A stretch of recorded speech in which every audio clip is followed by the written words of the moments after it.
마지막 네 번째는요, 유연성이 부족한 골퍼분들을 위해서 준비했습니다. 그러니까 여기서 제가 표현을 쉽게 하기 위해서 유연성이라는 단어를 사용을 했는데, 아주 정확히는 그 관절의 가동 범위가 부족한 골퍼들을 얘기해요. 근육의 유연성 말고 우리가 스윙을 하면 이렇게 몸이 회전하고 이런 하는 부분들이 근육의 역할도 있지만 관절의 역할이 굉장히 큰데요.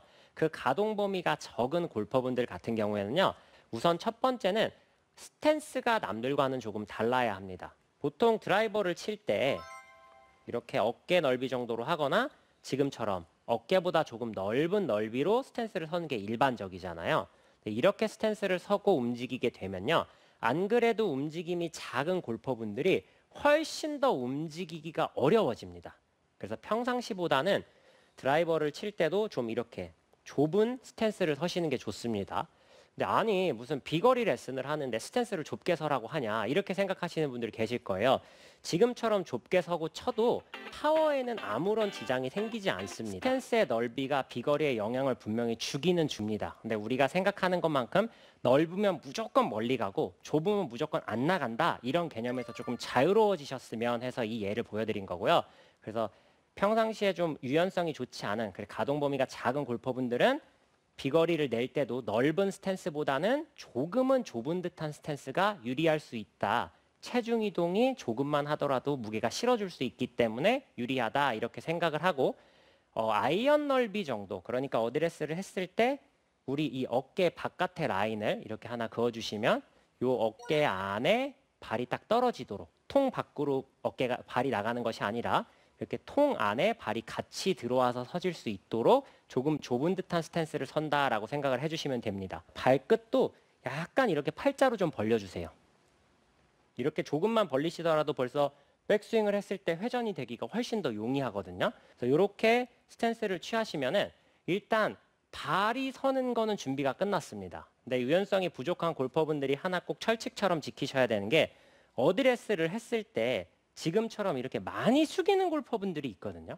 오히려 유연성이 부족하신 분들이 이렇게 숙여서 많이 치세요. 근데 이렇게 숙이고 스윙을 하게 되면 유연성이 부족한 골퍼분들은 배치기가 더 많이 일어나게 됩니다.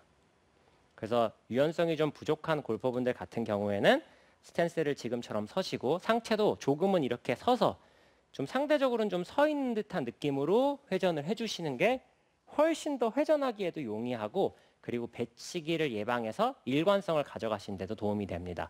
그래서 이렇게 어드레스를 하고 쳤는데도 충분히 파워가 나지 않는다, 그럴 때 하실 수 있는 마지막 비기를 하나 소개시켜 드릴게요. 바로 힐업입니다.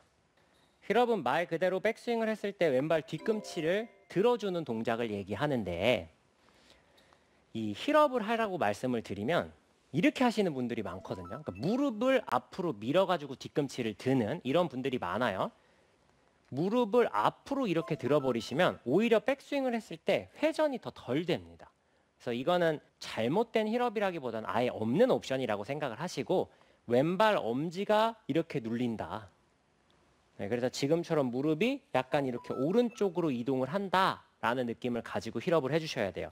그래야지 훨씬 더 자연스럽게 회전도 되고 회전의 크기도 커집니다. 대부분의 골퍼분들이 이걸 들었으니까 언젠간 디뎌야 되잖아요. 그래서 뭐 언제 디뎌야 되느냐, 어떻게 디뎌야 되느냐, 이거에 대해서 고민을 굉장히 많이 하시고 질문을 많이 주시는데요. 정말 아무런 감정 없이 그냥 힐업을 해서 한번 쳐보세요. 그럼 내가 언제 디뎠는지 모르지만 분명히 발을 딛고 스윙을 하실 겁니다. 왜냐하면 우리가 백스윙을 해서 힐업을 했어요. 딛지 않고 스윙을 할 수는 없어서 그렇습니다. 네. 언젠가는 다운스윙을 하기 위해서는 분명히 무게중심의 이동이 이쪽으로 일어나게 되는데, 그 시점은 사람마다 조금 차이가 있을 수 있지만 분명히 일어납니다. 그때 자연스럽게 들려있던 뒤꿈치도 땅을 향해서 밟을 수밖에 없기 때문에요. 그 부분은, 그러니까 밟는 시점이나 방법에 대해서는 크게 고민을 하지 않고 우선 이 힐업을 해서 자연스럽게 리듬을 타는 거를 먼저 하시면 나도 인지하지 못할 만큼 자연스럽게 뒤꿈치를 밟으면서 좋은 힐업을 통해서 파워를 만들어내실 수 있을 거라고 생각합니다.